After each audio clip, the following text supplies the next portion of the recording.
பொதுவாக பெரியார் ஏகப்பட்ட கொள்கைகளை வகுத்துட்டு போயிட்டார். நம்ம நாட்டுக்கும் மக்களுக்கும் தேவையான எல்லா விஷயங்களையும் அவர் பேசாத எந்த விஷயமுமே கிடையாது. கிட்டத்தட்ட நூற்றுக்கணக்கான கொள்கைகளை அவர் வகுத்து சென்றவர். என்றாலும் கூட அவரை ஒரே ஒரு கொள்கையோட மட்டும்தான் தொடர்புபடுத்தி பேசுவாங்க. ஏன்னா வெகுஜன மக்களுக்கும் பெரியாருக்கும் இடைவெளியை ஏற்படுத்தணும் அப்படிங்கிறதுனால அவர் நூற்றுக்கணக்கான கொள்கைகளை பேசினாலும் அவர் கடவுள் மறுப்பு பேசினவர் பெரியார் அப்படிங்கிற ஒரு விஷயத்தை தொடர்ந்து இந்த சுயமரியாதை இயக்கம் தோன்றிய 100 ஆண்டு காலத்திலையும் தொடர்ந்து பெரியாரை மக்களோட இணைக்க விடாமல் செய்வதற்கு அவர்கள் செய்தாலும் கூட தொடர்ந்து அவங்க தோல்வியவே தழுவிக்கிட்டு இருக்காங்க. அதே நேரத்தில் பெரியார் வகுத்த நூற்றுக்கணக்கான கொள்கைகள் என்று சொன்னாலும் ஜாதி, மதம், கடவுள் இந்த 3 விஷயத்துல தான் பெரியாருக்கு கொஞ்சம் கூடுதலான எதிர்ப்பை மக்களுக்கு சம்பாதிச்சு கொடுத்தது, அல்லது எதிர்ப்பை உண்டு பண்ணும் விதமாக தொடர்ந்து அவர்கள் பிரச்சாரம் செய்து கொண்டிருக்கிறார்கள். இந்த கடவுள், மதம், ஜாதி இதை தவிர பெரியாருக்கு இன்னும் ஒரே ஒரு செய்தி மிக அதிகமான எதிர்ப்பை ஏற்படுத்தி இருக்கிறது என்று சொன்னால் அது இந்த பெண்ணுரிமை கொள்கை தான். இந்த பெண்ணுரிமையை பெரியார் எவ்வளவு தீவிரமாக பேசினாரோ அந்த அளவிற்கு அவருக்கு எதிர்ப்பை தொடர்ந்து அவர்கள் எதிர்ப்பு காட்டிக்கொண்டே இருக்கிறார்கள். பெண்ணுரிமை தொடர்பாக உலகம் முழுக்க பேசக்கூடிய எவ்வளவோ தத்துவ ஞானிகள் இருந்தாலும் கூட பெண்கள் பிறந்தவுடன் அவர்களுக்கு வைக்கக்கூடிய பெயர் ஆணுக்கு இணையாக இருக்க வேண்டும். பெயரை சொன்னால் ஆனா பெண்ணா என்று நமக்கு தெரியக்கூடாது. இங்கே சொன்னார்கள், வேலூரிலிருந்து அம்மா கலைமணி அவர்கள் வந்திருக்கிறார்கள். கலைமணி என்று சொன்னால் ஆனா பெண்ணா என்று தெரியக்கூடாது. அதே போன்று அவர்கள் உடுத்துகிற உடை, அவர்கள் வைத்து கொள்ளக்கூடிய முடி, கிராப்பு, அவர்களுக்கு வேண்டிய படிப்பு, அவர்களுக்கு கிடைக்க வேண்டிய வேலை, அவர்கள் சுயமாக தன்னுடைய துணையை தேர்ந்தெடுக்கக்கூடிய அதிகாரம், விவாகரத்து செய்யக்கூடிய உரிமை, மறுமணம் செய்யக்கூடிய உரிமை ஆக ஒரு மகளிர் சக உரிமைகளும் சகல உரிமைகளும் பிறப்பு முதல் இறப்பு வரை அவர்களுக்கு என்ன தேவை என்பதை மிக அழகாக கொள்கை பூர்வமாக வகுத்தெடுத்தவர் தந்தை பெரியார். ஆக ஒரு பொதுவான மக்களே அப்படி இருக்க வேண்டும் என்கிற அவருடைய ஒரு எதிர்பார்ப்பு இருக்கிற சூழலில் திராவிடர் கழகத்திலே இருக்கக்கூடிய இந்த இயக்கத்திலே இருக்கக்கூடிய மகளிர் எப்படி இருப்பார்கள் என்று சொன்னால் அதுதான் இந்த கொள்கை வீராங்கனைகள் என்கிற இந்த 54 பேருடைய நேர்காணலையும் பார்க்கிற போது அது ஒரு சாட்சியாக அமைகிறது. நீங்கள் கருப்பு என்கிற அந்த நிறத்திலே இன்றைக்கு வரைக்கும் ஒரு ஒவ்வாமை இருக்கிறது. கருப்பு என்பது அபசகுணமாக பார்க்கக்கூடிய ஒரு விஷயம் இருக்கிறது. கல்யாணத்திலே புடவை எடுத்தால் கூட ஒரே ஒரு சின்ன இடத்தில் கருப்பு இருந்தால் அது தன்னுடைய வாழ்க்கையவே சிதைத்து விடும் என்று நம்பக்கூடிய சூழல் இருக்கிறது. அப்படிப்பட்ட இந்த சமூகத்திலே முழுக்க முழுக்க கருப்பு உடை அணிந்து இந்த சமூகத்திற்காகவே தொடர்ந்து போராடி கொண்டிருக்கிற, தங்களுடைய பங்களிப்பை ஏதாவது ஒரு வடிவத்தில் கொடுத்து கொண்டே இருக்கக்கூடிய நூற்றுக்கணக்கான ஆயிரக்கணக்கான மகளிரை கொண்டதுதான் இந்த திராவிடர் கழகம். இப்படிப்பட்ட இந்த திராவிடர் கழகம் இங்கே சொன்னார்கள், சட்ட எரிப்பு போராட்டத்திலே கர்ப்பிணியோடு இருக்கக்கூடியவர்கள், உள்ளே சிசுவாக இருக்கக்கூடிய அந்த பெண் குழந்தை, கைக்குழந்தையோடு இருந்தவர்கள், சிறுமிகள், மாணவிகள், திருமணமான பெண்கள், வயது முதிர்ந்த பெண்கள் என கருவிலிருந்து முதிர்ந்த பருவம் வரைக்கும் அனைத்து தரப்பு மகளிரும் இந்த சட்ட எரிப்பு போராட்டத்திலே அவர்கள் பங்கு கொண்டு இந்த திருவிழாவுக்கு போற மாதிரி சிறைச்சாலைக்கு போனாங்க. அது இந்த திராவிடர் இயக்கத்திற்கு மட்டும்தான் உண்டு. அதே போல இந்த 54 பேரை நாம் நேர்காணல் எடுத்த போது சில நேர்காணல் எல்லாம் எழுதும் பொழுது நம்மளுடைய விரல் நடுக்கம் ஏற்படக்கூடிய அளவிற்கு இங்கே பெருவளப்பூரிலிருந்து லீலா என்கிற ஒரு அம்மா வந்திருக்கிறார்கள். அவர்களுக்கு சற்று பார்வை தெரியாது. பார்வை தெரியாத சூழலிலும் அவரை மகிழுந்திலே ஏற்றி இங்கே அமர செய்திருக்கிறார்கள். அந்த அம்மாவுக்கு தன்னுடைய திருமணத்தை முடிவானது சட்ட எரிப்பு போராட்டத்தில் உள்ளே சிறைச்சாலையில், கோயம்புத்தூர் சிறைச்சாலையில் இருந்த பொழுது அந்த அம்மாவுக்கு இவர்தான் கணவர் என முடிவாகி அதன் பிறகு திருமணமானது. ஒரு அம்மாவை பேட்டி எடுத்த பொழுது உங்களுடைய கணவர் என்ன செய்கிறார் என்று கேட்டபோது கணவர் இறந்து விட்டார் என்று சொன்னார். உங்களுக்கு எத்தனை பிள்ளைகள்? 3 குழந்தைகள். அவர்கள் என்ன செய்கிறார்கள்? அவர்களும் இறந்து விட்டார்கள்.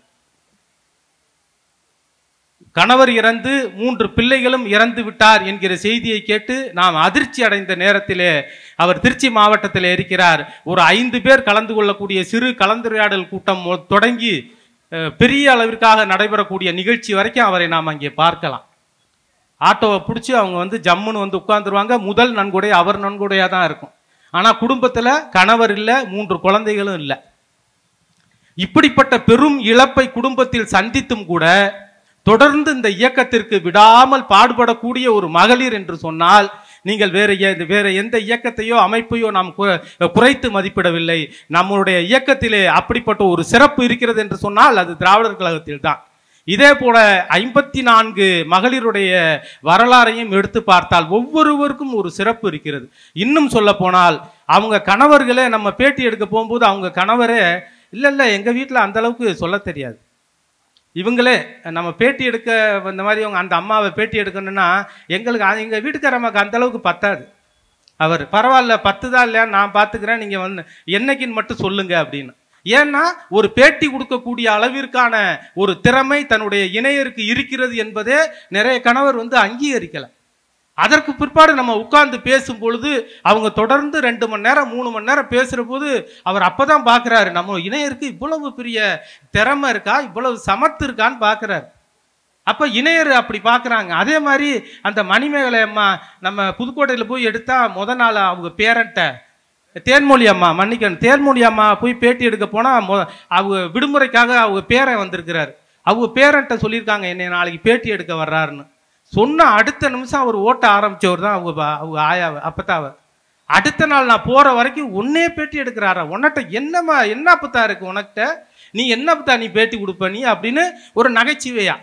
அப்போ பிள்ளைகள் வந்து தங்களுடைய அம்மாக்களுடைய திறமைகளை பார்க்கக்கூடிய ஒரு வாய்ப்பாக இந்த நேர்காணல் அமைஞ்சது.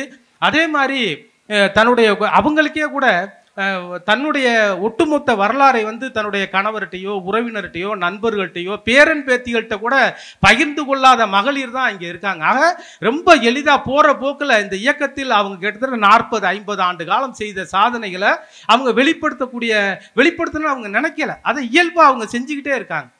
அதற்கான ஒரு வாய்ப்பாக இந்த விஷயம் எதேச்சையாக நடந்தது.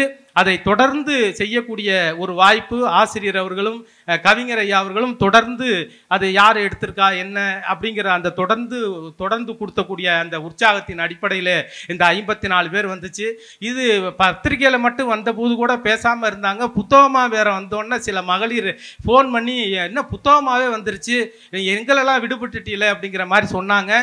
இது தொடர்ந்து வரும்னு ஆசிரியரே முன்னுரையில் அவங்களுடைய அணிந்துரையில் எழுதியிருக்காங்க. தொடர்ந்து அது வரும். அந்த மாதிரி எல்லாரையும் சந்திக்கக்கூடிய அந்த வாய்ப்பும் இருக்கிறது.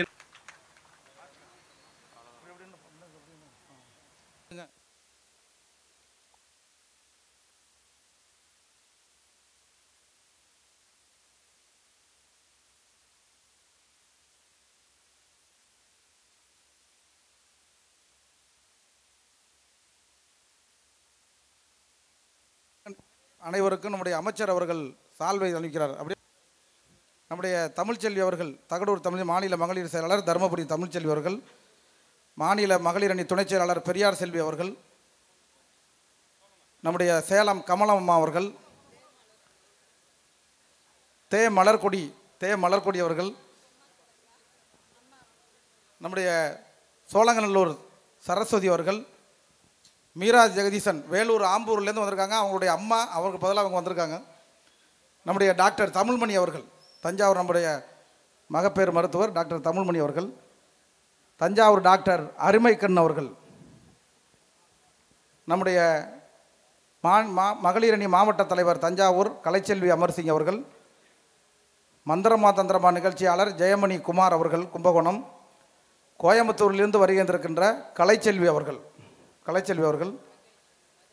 மதுரை பாக்கியலட்சுமி மாநில மகளிர் பாசறை துணைச் செயலாளர், பெரியார் சிலையை அகற்றுவேன் என்ற பொழுது அருவாளோடு சென்ற ரவுடி மதுரை ராக்கு தங்க பேரே அதான் உங்களுக்கு எழுதியிருக்காங்க. நம்முடைய கலைச்செல்வி மதுரை கலைச்செல்வி அவர்கள், கீவலூர் கமலம்மார், செந்துறை இந்திரா காந்தி, ரஜினா பால்ராஜ் அவர்கள், நம்முடைய திருச்சி சோழங்கநல்லூர் மகேஸ்வரி அவர்கள், வேலூரிலிருந்து வருகிற கலைமணி பழனியப்பன் அவர்கள், நாகர்கோயிலிருந்து வருகின்றிருக்கின்ற மணிமேகலை அவர்கள், நம்முடைய கண்ணுக்குடியை சார்ந்த முன்னால் அவங்க சூப்பரண்டாக இருந்தவங்க அவருடைய வள்ளி அம்மை அவர்கள், பொம்மி அவர்கள், பொம்மி கணேசன் அவர்கள்